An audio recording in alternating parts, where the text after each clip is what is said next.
Now in this video we'll study about the power supplied and absorbed by the batteries. Now we know that we have already understood that whenever a battery is connected in a circuit, then it generates current in the circuit, and that means we can say that the battery is supplying some power, the battery is doing some work, so it is supplying some power to the circuit. But that is not always the case. Sometimes the battery also absorbs the power, or sometimes we can say that current, instead of coming out of a battery, it goes inside a battery. Now we will study about both the cases here. So first we will talk about the normal case in which the battery supplies power. So we can say for this case that for an ideal battery means when the internal resistance of the battery is 0. So in case of for an ideal battery, if it is connected between two terminals A and B, and say this EMF of this battery is E, then it will supply some current I in the circuit, and the current will come out of the positive terminal. Now in this case, the potential difference between the 2 points will be VA minus VB, which will be equal to the potential difference of the battery or the EMF of the battery. Because it is an ideal battery, so there will be no potential drop on the internal resistance. Internal resistance is 0, so the value of IR of the internal resistance will not be there. So the only potential drop will be the EMF of the battery, and we will get VA minus VB equals to E. Now in this case, the work done by battery,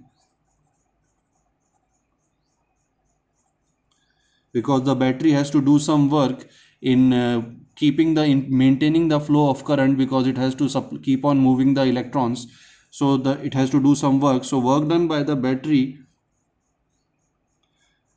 in 1 second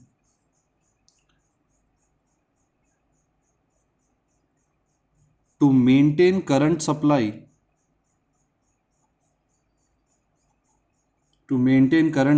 of I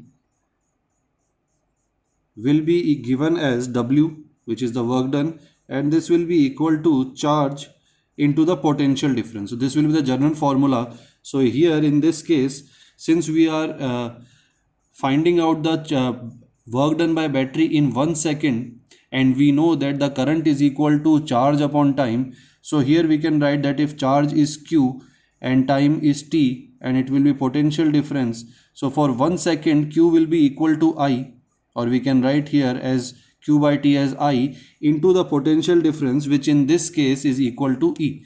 So we can directly write work equals to I into E, and the work is measured in the form of measured with the unit joules per second. Now if this is the work done by the battery, then it must supply some power. So we can write that the power supplied by the battery.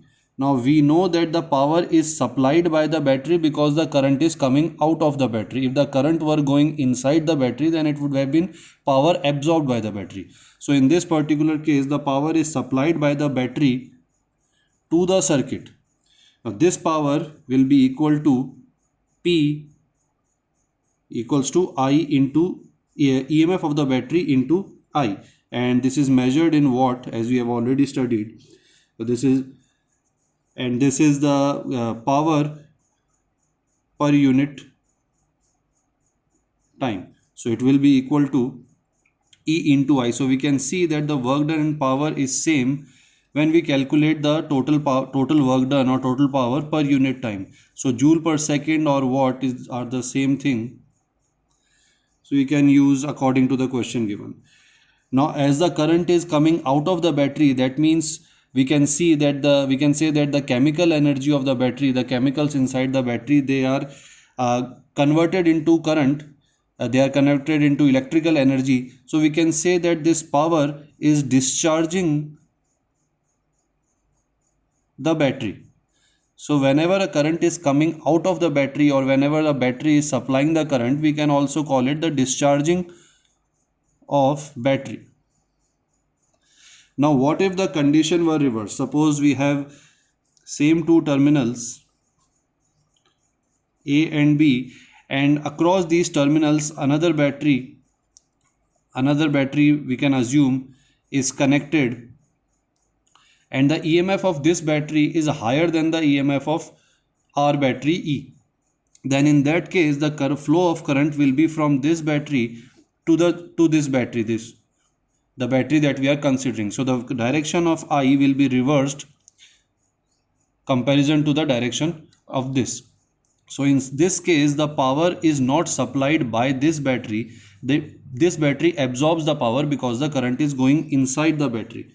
So here if I current is going inside the battery, then work done on the battery. Now the work is not done by the battery, like in this case it is done on the battery. Now then the work done on the battery, and the battery will absorb some power, and that power will be again equal to E into I. So in both the cases the power supplied or the power absorbed, you can write here, power absorbed by the battery will be same in both the cases, but the difference lies in the direction of the current. E is same for both the cases, but since the direction of the current is different, then according to the direction, one case is the power supplied by the battery, and the other case, when the current is going inside the battery, the power will be absorbed by the battery. So in this case we can say that this is the case of charging of battery, because the electrical energy is getting converted into chemical energy of the battery. So make sure you understand the difference between both the cases.